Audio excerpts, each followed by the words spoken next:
Hello, welcome to Leadership in 30 Minutes. My name is Olatunji Shubodu. Leadership in 30 Minutes. Today I'll be speaking on the subject leading through leverage. Leading through leverage. Um, do you have leverage as a leader? What's your leverage for doing leadership right? What helps you or guarantees that you are effective in your leadership role? Leverage is very important in every aspect of human endeavor. You need leverage to be effective as a leader. Without it, I guarantee that you'll be ineffective. Without it, I guarantee that you'll be weak and compared with other leaders, your colleagues, perhaps,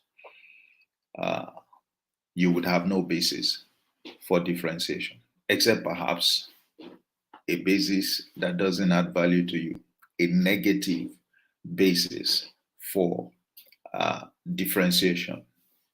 You'll be known for the fact that you're not pulling your weight, you're not making impact, you're not achieving results, certainly not to the extent that you have the potential to achieve. And these are very serious issues when it comes to the all important subject of leadership. Leadership is too important to approach it with levity, to handle it with kid gloves. Leadership is too important. As you know, what John Maxwell says, he says everything rises and falls on leadership. And we often say that the buck stops on the table of the leader. That means a lot about everything depends on what the leader does or doesn't do. So it is too important not to take seriously. And if you take it seriously, one of the things you have to be deliberate about is building leverage, Let me share with you, my definition of leverage in this situation. I refer to it as an endowment or a skill that empowers you to obtain comparatively better results with greater ease. Leverage is that endowment, that skill, that thing in you or that characterizes how you approach a particular responsibility, a particular goal, the pursuit of a particular purpose. And comparatively, that is, if we put you side by side, your impact, your results side by side with others, your results always come through better, and you achieve that better result with greater ease. Leverage is very important. It's one of the significant benefits of leverage. So again, you want this burdensome responsibility called leadership to be easier on you. You need to develop leverage. You need to develop leverage.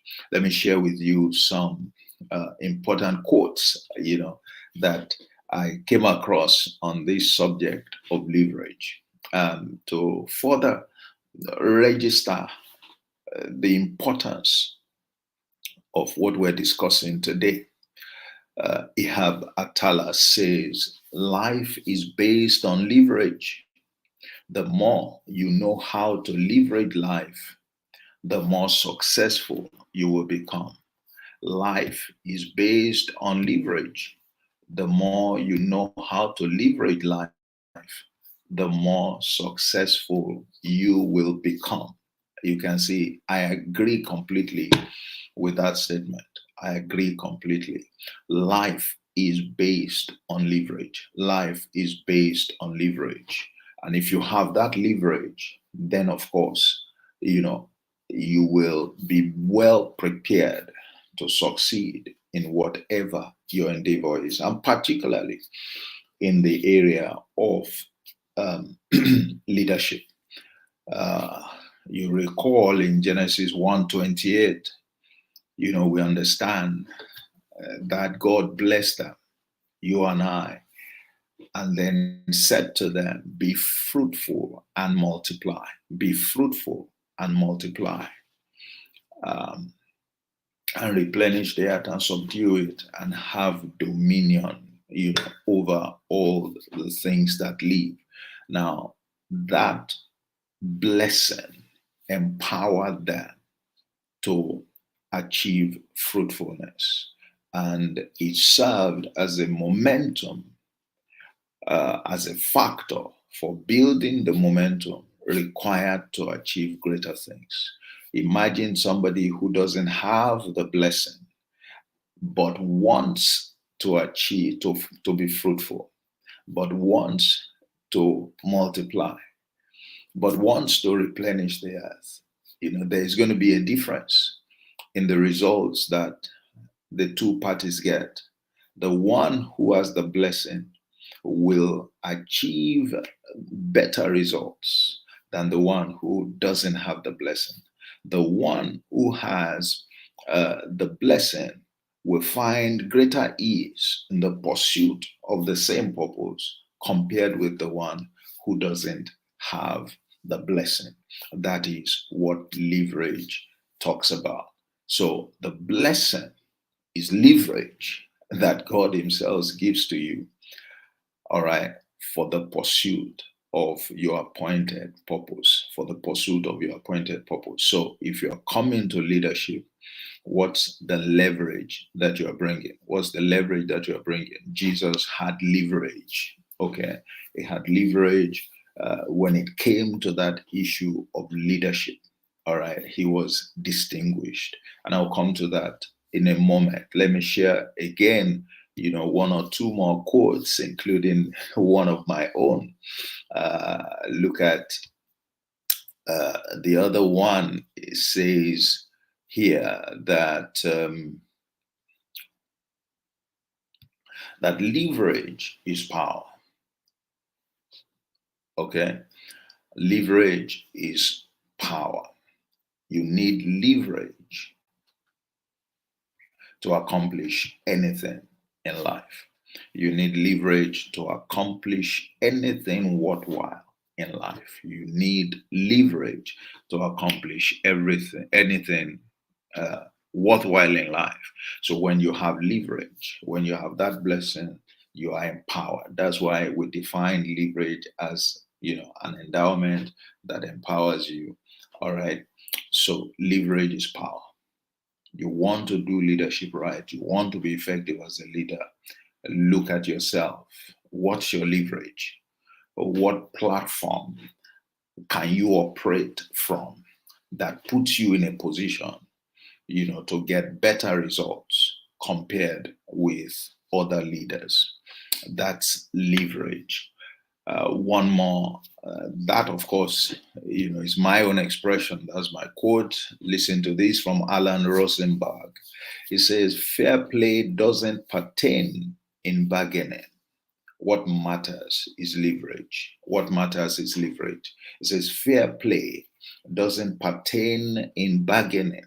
What matters in leverage. It sounded like Mary McIntyre, who wrote Secrets of Success at Office Politics. And she said, look, when it comes to office politics, you need to play, and you need to play to win. But in order to win, you need leverage. It says, stop asking to be treated fairly. Stop expecting people to treat you fairly.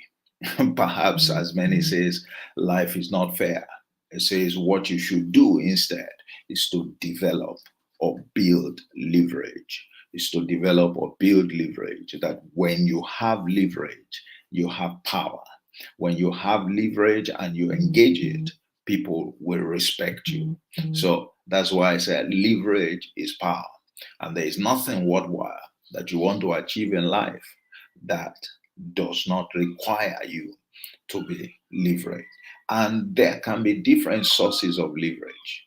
You need not to develop more than one source. The more leverage you have, the more leverage platforms you can engage in the pursuit of your leadership assignment, the more effective you will be. The more effective you will be when it's said that some people are strong leaders, great leaders. When you examine that very closely, you should be able to identify the leverage platforms that they're operating from or that they operated from. You always need leverage. For there to be distinction, you must bring leverage to the table. You must bring leverage to the table. Many times, I think it was when either the last broadcast or the one before, where I was speaking on leading without panache, or leading with panache, and I basically talked about panache as that a style, the style originality that you engage, all right, the way you get things done that makes people to admire and to respect you. All right, so in a sense, panache is a source of leverage. The panache that you bring to bear in the conduct of your leadership assignment is a source of leverage. But we were saying that to also underscore the approach of many leaders, including, Jesus. When you look at the great leaders that the world has seen, truly great leaders, not supposedly great leaders or misrepresentations of great leadership, you discover that they have leverage. And many times, they exhibit many sources of leverage, or if you like, more than one source of leverage. Okay, Jesus himself, exhibited more than one source of leverage. That's true.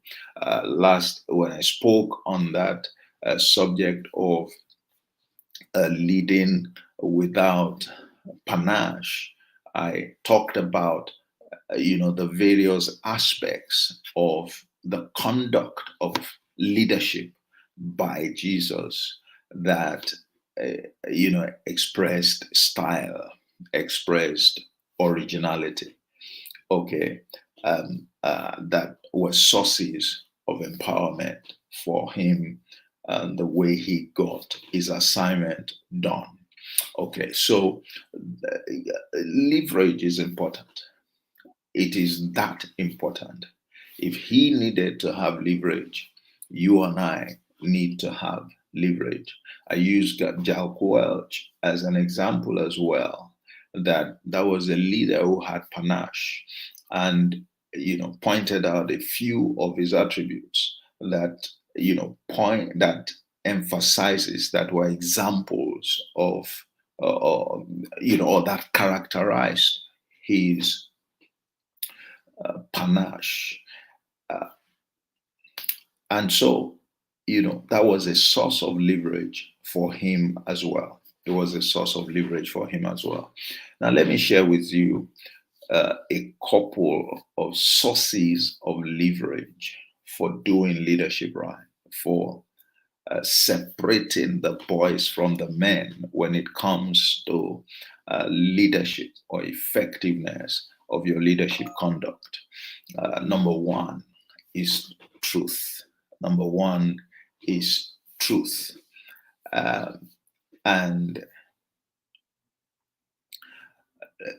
truth is just so important. That is the foundation. That's the foundation.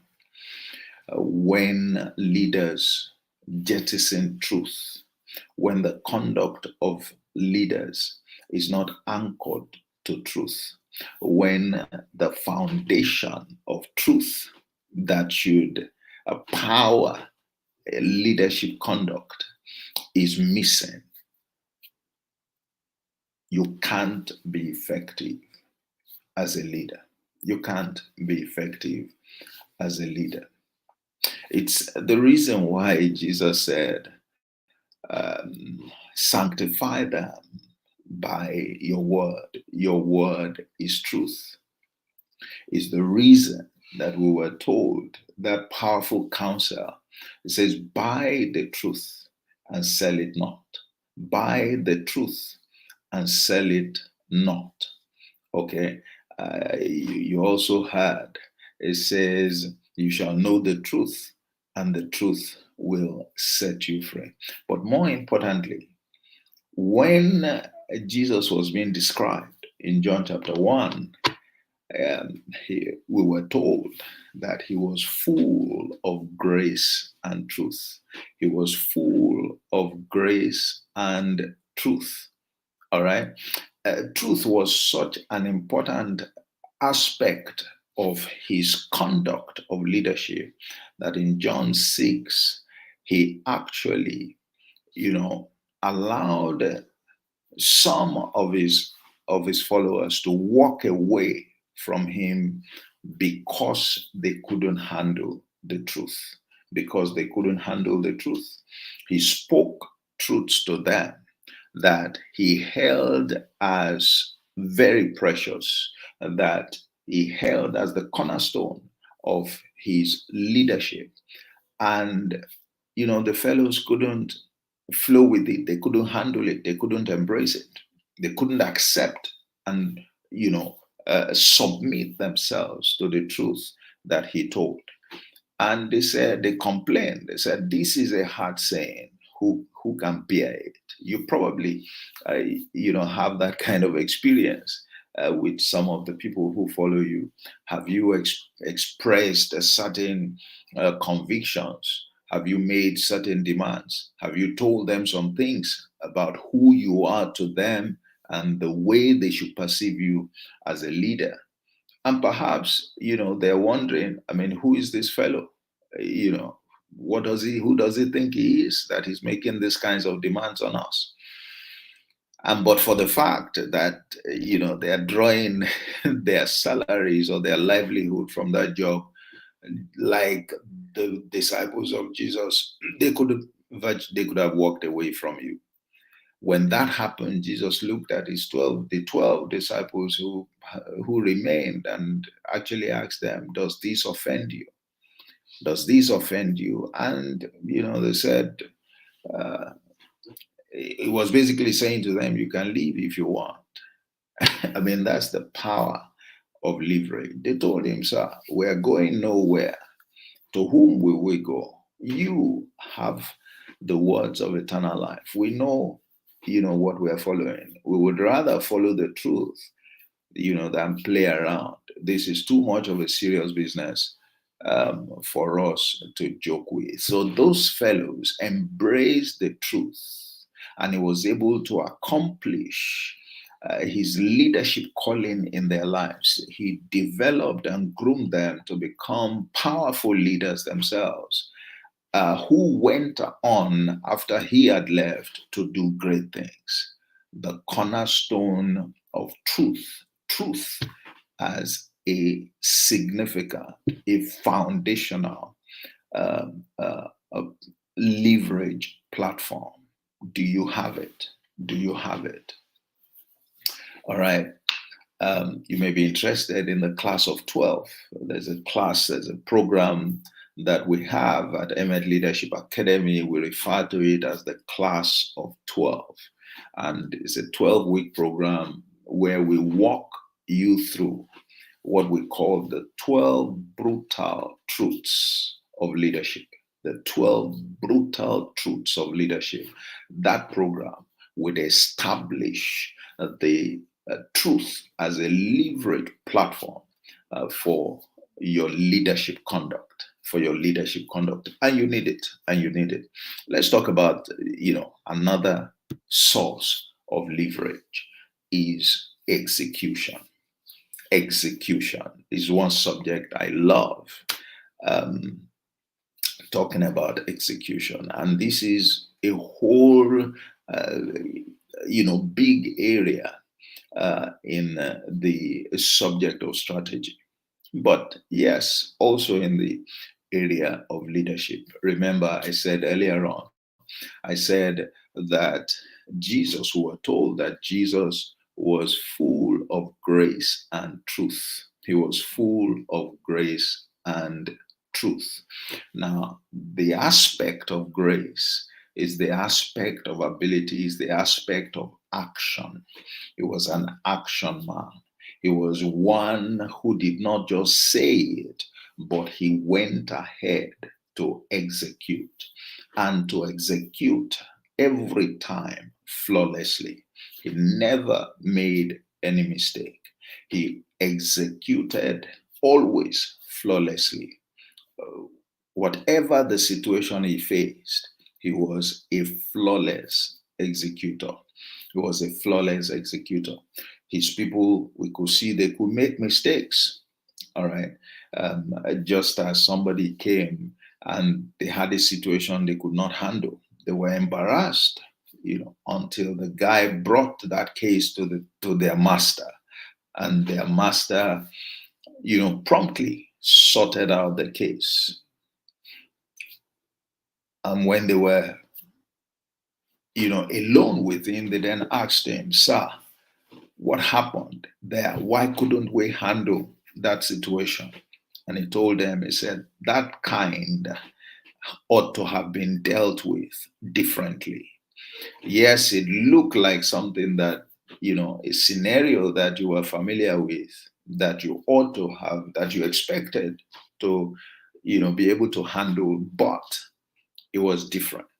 And for it, you needed to execute differently. He said, this kind does not come except by prayer and fasting.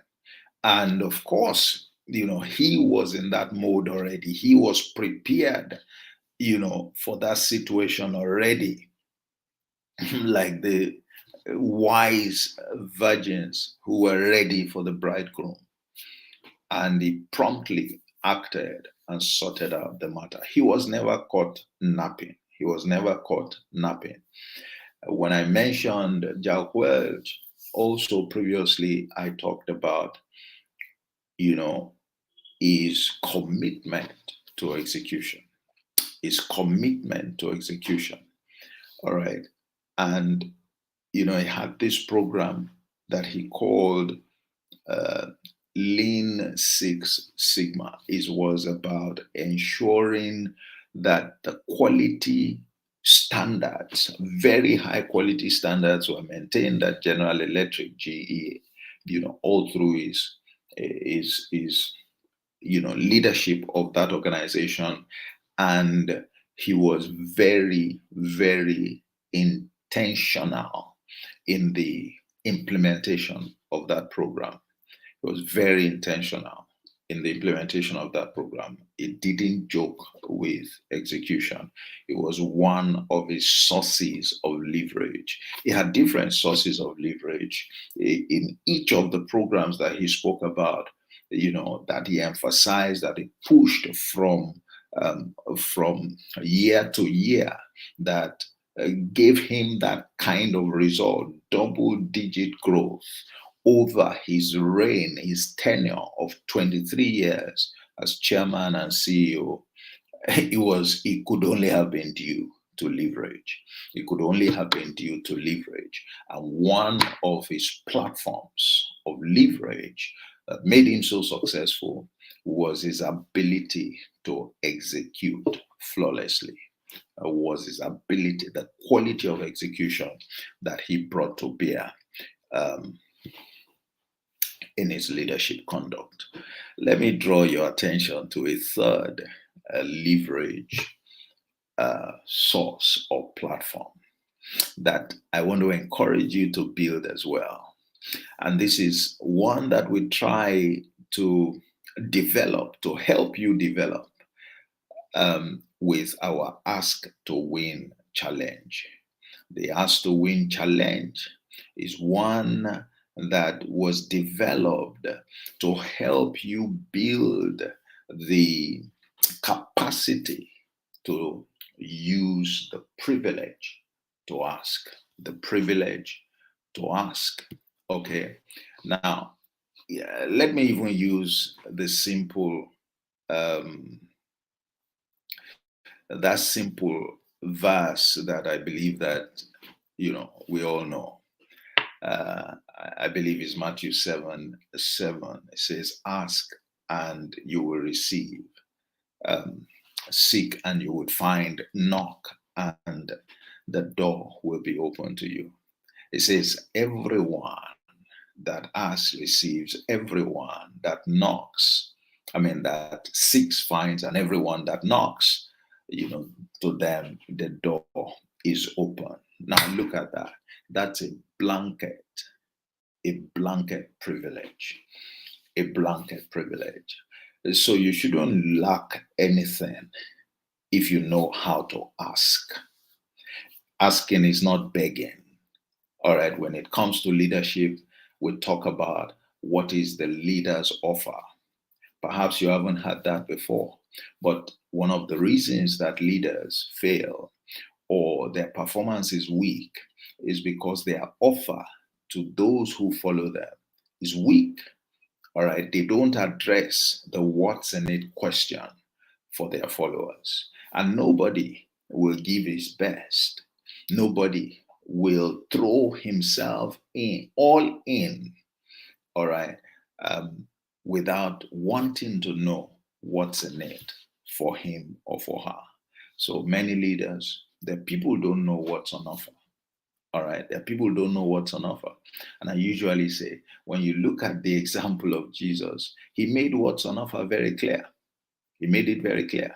He said, "Follow me, and I will make you fishers of men." That's an exchange.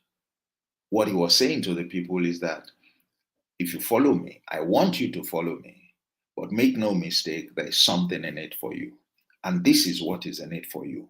Instead of you remaining as a fisherman, I would make you a fisher of men. There are two different levels, and certainly one is more attractive to anyone than just being a mere fisherman.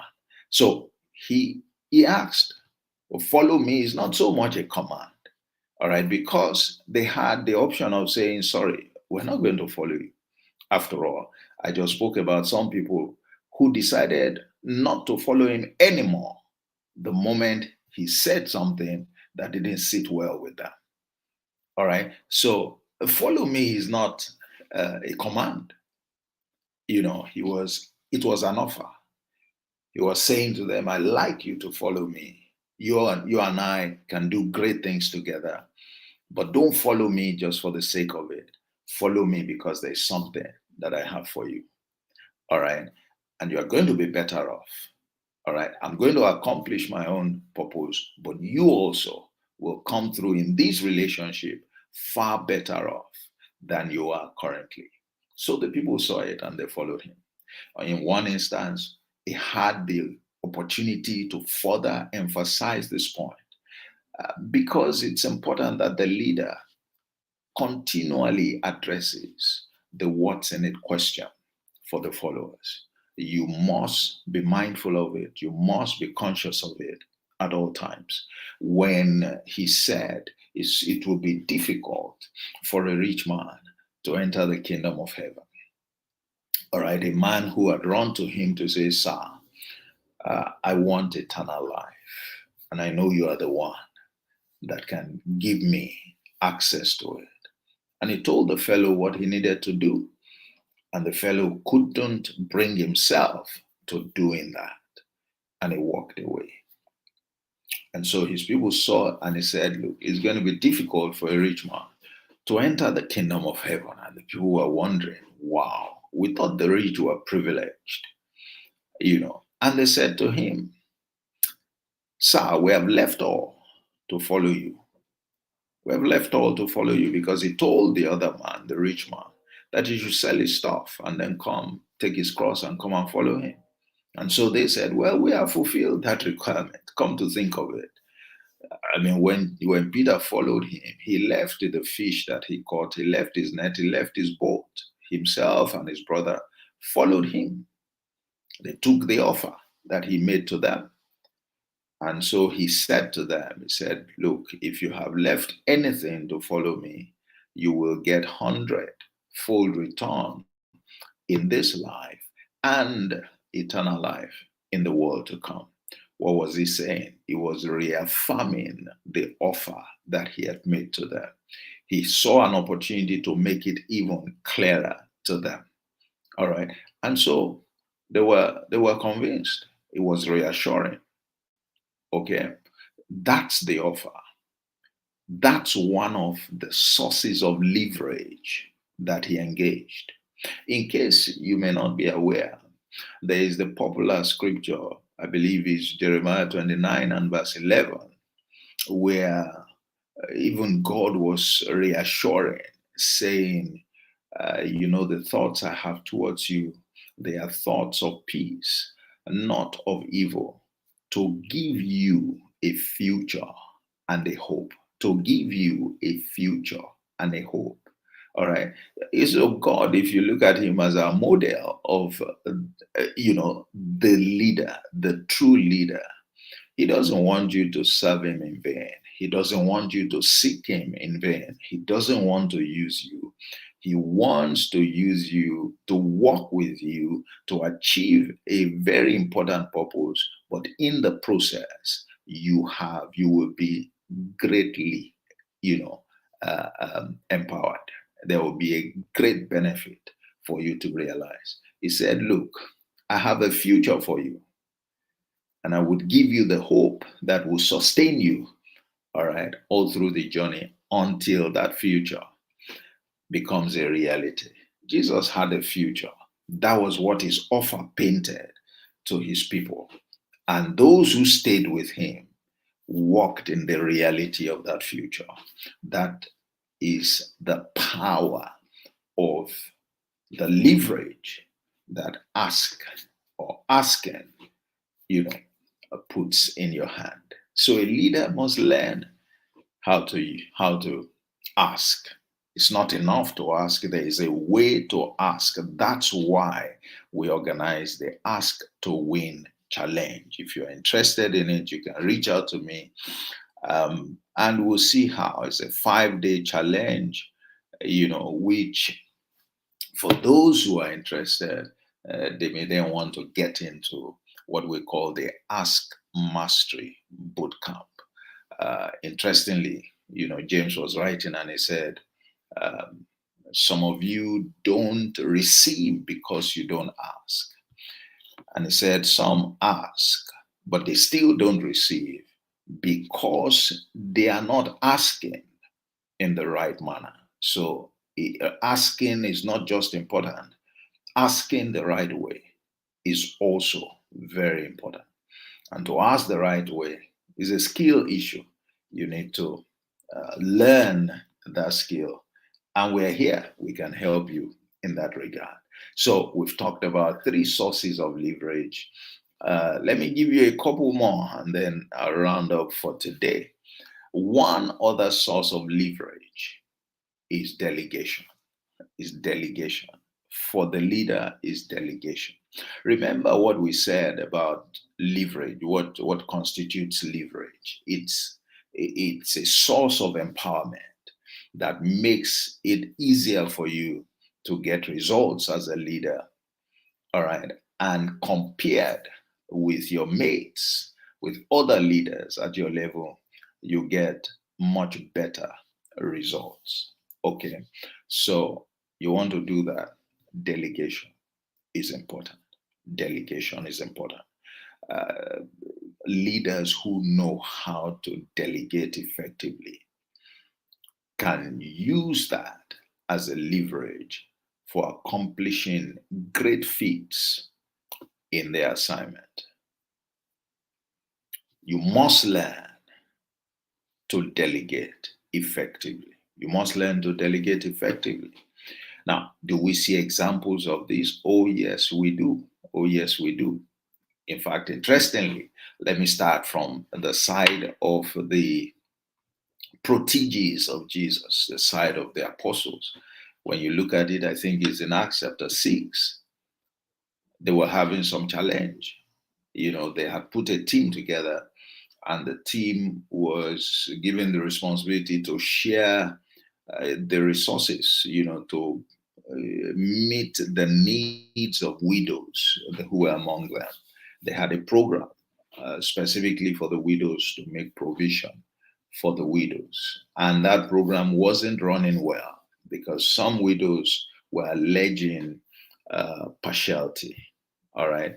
And there was a lot of,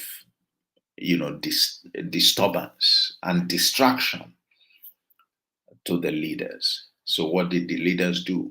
They decided to change the team. They didn't take on that responsibility just because it wasn't going right. And so when you have given an assignment to your subordinates and they are not doing it well, please don't be tempted to take it off them and start working on it. All right. You ought to be focusing on something more valuable than you have delegated to them. And that is such that you need to focus at that level while they focus at a lower level. Together, both of you are able to achieve far better results than would otherwise have been the case. And so this was what transpired. And what did they do? They said, well, we won't come to the level of serving tables because that's not what we should be doing. We know what our mandate is.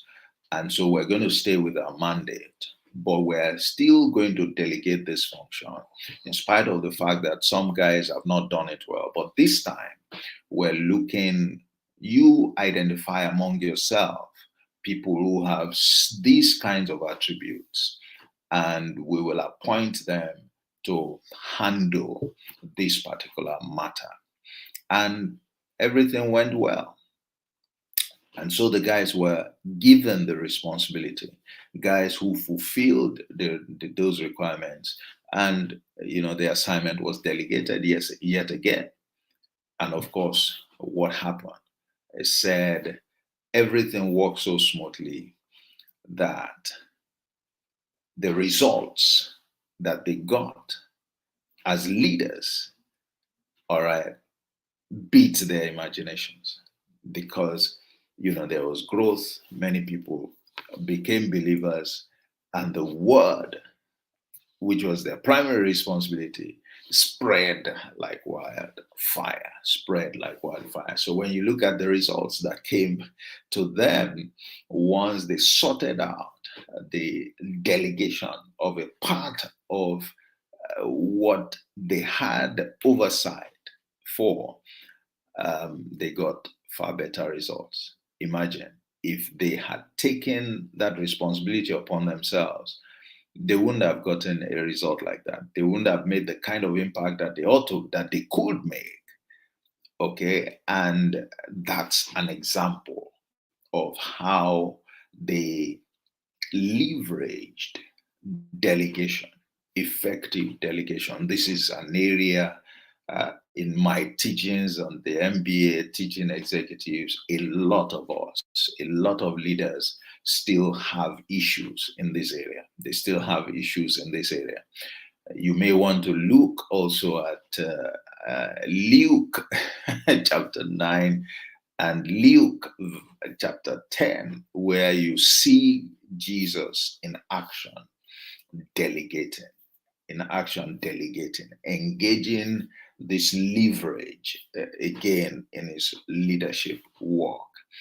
And Of course, there, what did he do? He called his disciples, sent them out in pairs, and gave them a clear mandate.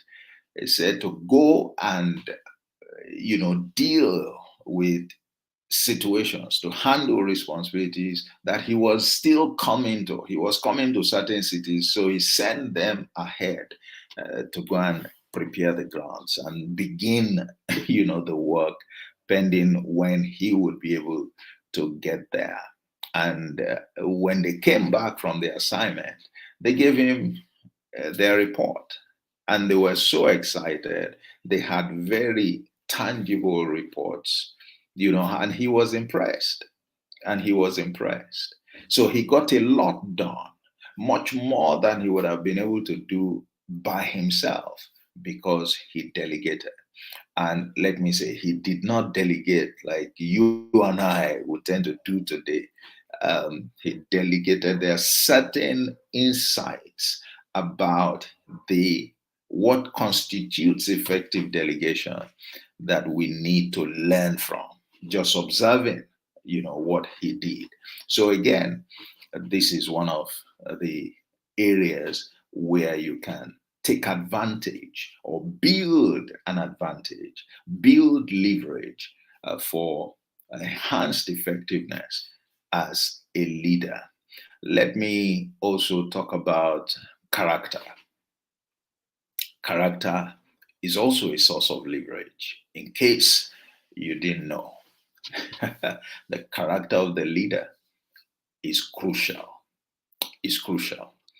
Now, you remember the Iraq War, and there was this general, Norman Schwarzkopf, who presided over that war. And he made a statement. I love that quote. In order to draw attention to the power of character as a source of leverage, he said leadership, and he said character and strategy are two important components of leadership. But if you must be without one, be without strategy. All right. What was he saying? He was saying that in the end, strategy is not as important for effective leadership as character. He was saying, when the chips are down and I can only get one person, one leader, I need a person with character, not a person with strategy. I need a person with character. I love that statement because it helps us to appreciate the place of the character of a leader as a source of leverage for doing leadership right. Too many leaders, they take character with levity. They take character with levity. If we look at the example of Jesus and the examples all through scripture, character is the key. Character is the ultimate in personal development. Character is the ultimate in personal development, because when you focus on building character, every other thing becomes easier to achieve. When you find a man of character, you have found an instrument, a vehicle for achieving impossible goals. If you look at the parable of the talent, it tells you, it gives some insight into the importance of character. Remember the parable of the talents, those three servants, the two of them who did a great job with the talents that were given to them. What were we told about them? We were told that their leader said, after they have given their report, well done, good and faithful servants. That's a description of character. He didn't talk about their skills. He didn't talk about the strategy that they engaged to turn 5 talents to 10 and 2 talents to 4. He talked about the attributes, their character attributes. So, what the leader saw that was behind their performance was character attributes, not technical skills, not strategy skills. Very important. Very important. If only more leaders will pay attention to this, they will get more results. You want to get results that will surprise you, focus on your character. Develop, take character development more seriously. You want to get more from your team than you are getting currently. Learn how to develop their character. And of course, that must begin with you. That must begin with you. I'm just going to mention some other ones very quickly. Parables are a source of leverage. You can see I've just used one parable out of 38 parables as an example now.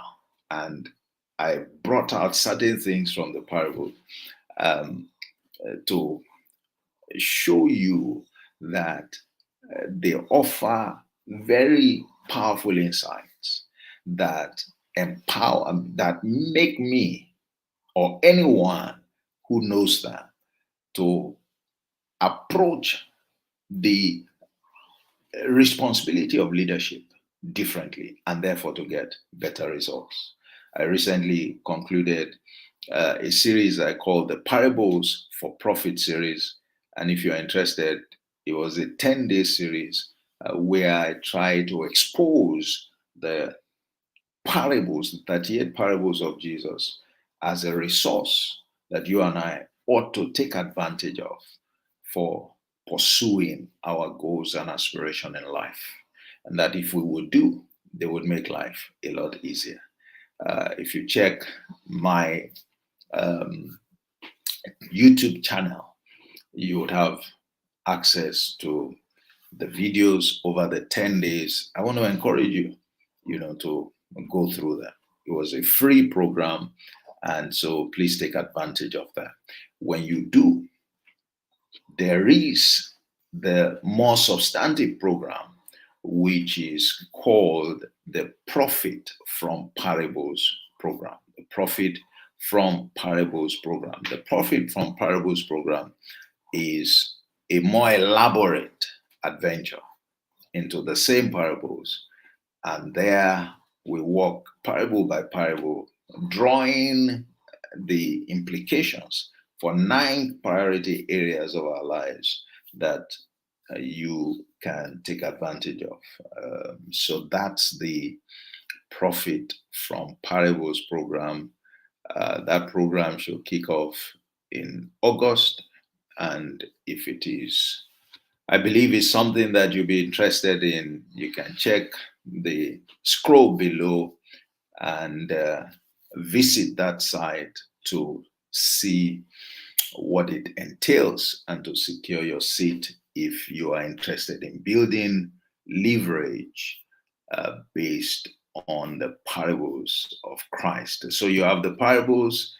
I'm unable to speak in detail about each one of these things. You have something also that I call pruning. And there's another program that we have that can help you in this area. In John chapter 1 and verse 1, John 15 and verse 1 and 2, Jesus made an important revelation there. He said, look, I am the true vine. He said, but my Father, he's the vine dresser, he's the husbandman. He said, any branch that does not bring fruit, that my Father, takes it away. But the one who brings fruit, he said, he prunes it so that it can bring more fruit, Now take that together with what Solomon said. Very deep wisdom. Solomon said in the book of Ecclesiastes, he said, if the iron is dull and you don't sharpen the edge, He said you would have to apply more strength.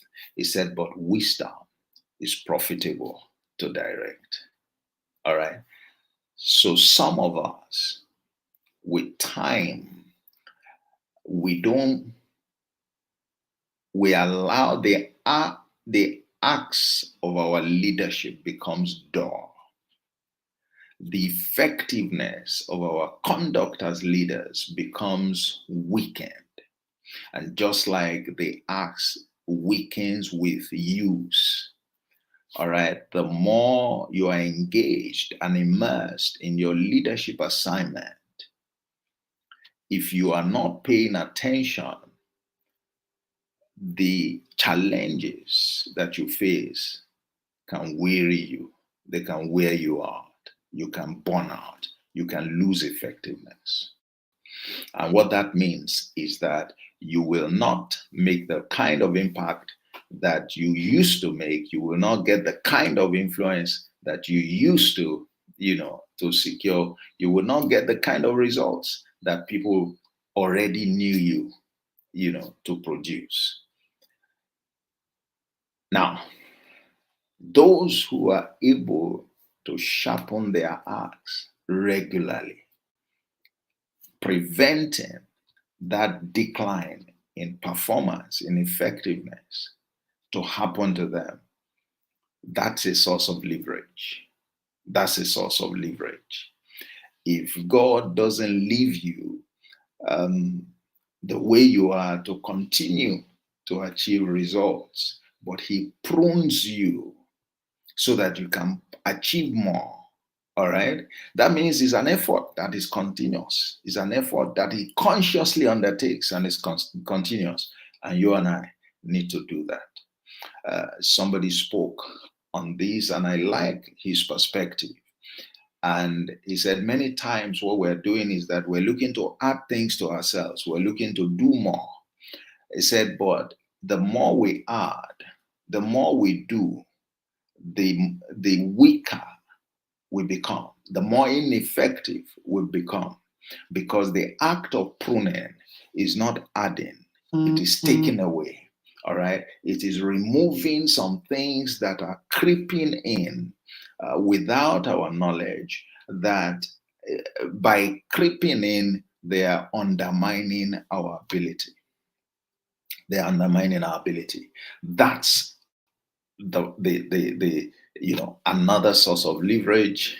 And I did think I need to wrap up now. We've spent quite some time today, but this is such an important subject. It's such an important subject.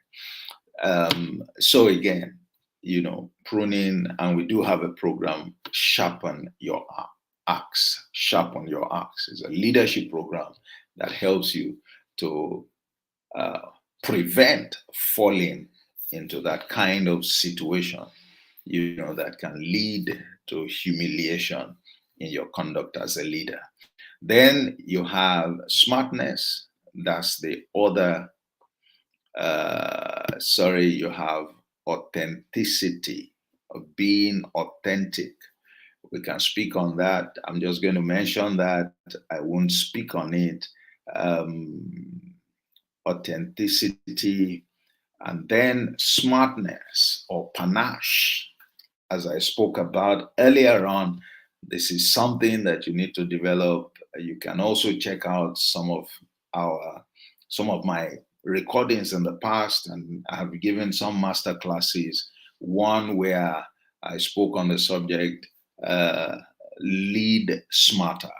Another case, I spoke on the same subject, asking a question, shouldn't you lead smarter?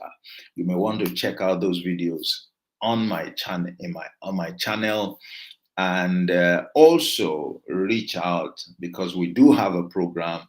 It's called the Smart Leader Program. It's a 30-day program.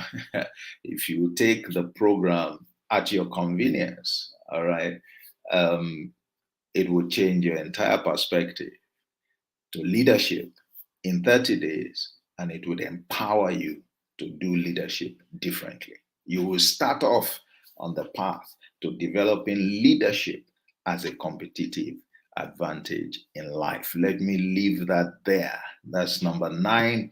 I'm going to stop with this 10th one, which is appreciation. A disposition or a heart of appreciation. A heart of appreciation. Um, um,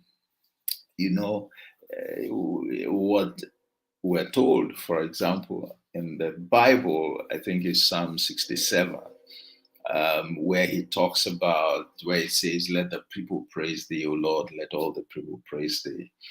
Let the people praise you. He said, then shall the earth yield her increase, and God shall bless us, and all the ends of the earth shall fear him. All right. When you look at the situation, there were 10 lepers, that Jesus healed. When they were going, they discovered they had been healed, but only one of them came back to acknowledge it and to appreciate him for it. And to that one, he said, wow, weren't there 10 of you who enjoyed the same privilege? But only one came back. All right. And he said, you go ahead and, be made whole. So originally, as we often interpret, it was healing from leprosy, but appreciation brought him into a new level entirely, differentiated, distinguished from that of the other 9, you know, um, because he showed appreciation, So that, interestingly, can be a big source of leverage. In fact, I'm reminded when I spoke a couple of weeks ago, and you may want to check out that video as well, the leadership advantage. I spoke on that subject. When I spoke on that subject, a couple of weeks ago, I talked about a statistic saying that, about 80% of millennials said, is the result of a study. They said that they will resign, they will walk away from their jobs if they did not receive appreciation from their leader. If they did not receive appreciation from their leader. So it tells you, what does that say? That means that if a leader knows how to appreciate his or her people, it can be a source of distinction. All right. It can be a lever or a source of leverage that he engages to get them to be more committed, to get them to be more challenged, to get them to be more excited, all of which lead to extracting or, encouraging them to generate better results. So, appreciation is a vital source of leverage, and not every leader can give it. In fact, most leaders would not, because for the millennials to have said that in that study, 8 in 10 of them said that, it meant that they were experiencing something along that line, that their leaders are not fond of appreciating people. And that gives you an idea of the kind of mindset that their leaders have, which also tells us that that's the kind of mindset that the overwhelming percentage of leaders have in today's world. They do not appreciate their people. They don't have or appreciate that appreciating their people is a powerful source of leverage. So I've talked about 10 of them, just highlighted. We can go on and on. I've talked about truth. I've talked about execution. I've talked about asking, stroke the offer. I've talked about delegation. I've talked about character. I've identified parables. I've spoken briefly to pruning, briefly to smartness and panache, briefly to authenticity or being authentic, and also briefly to appreciation. These are various platforms that you can engage as a leader to lead with leverage, to handle leadership, all right, the leadership burden with greater ease than the average person would do it, and to get much, much better results. Now, and so that's it. You want to achieve anything meaningful as a leader, you need to develop leverage. You need to build leverage. You need to take steps to develop yourself along some of these areas that I have identified, and in as many areas as I've mentioned as you can. The more uh, leverage platforms you appropriate or you command, the more effective and the stronger will be the impact of your leadership. That's my submission for you today. I hope you have benefited from it. I hope you have taken a number of things. You're taking a number of things with you. Please, be encouraged, be challenged, as the case may be. And I will close by saying, if you are in dire need of leverage, you want to build leverage to lead better, smarter, more effectively, visit the link that I have shown, book a call with me. Let's have a discussion. Let's see if we can work together. Let's see in what areas we can be of help. That's part of what I do, and I look forward to speaking with you as you have need for these areas. Like you would have seen, we have programs, to develop each of these areas, and you would see the emphasis on, having programs for each of these areas tells you that it's leverage is that important, and each of those leverage sources are extremely important. Okay, so that's it for today. You need leverage. It's a source of power. You need to develop it. If you don't have it, it may be why your leadership is not as effective as it should be.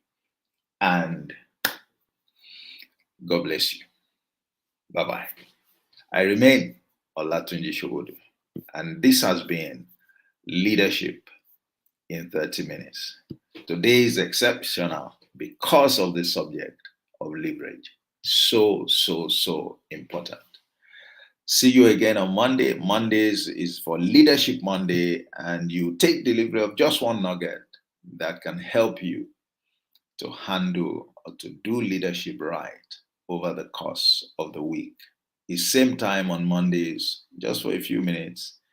And for the previous broadcast, again, feel free to visit my YouTube channel, and you would find so many videos.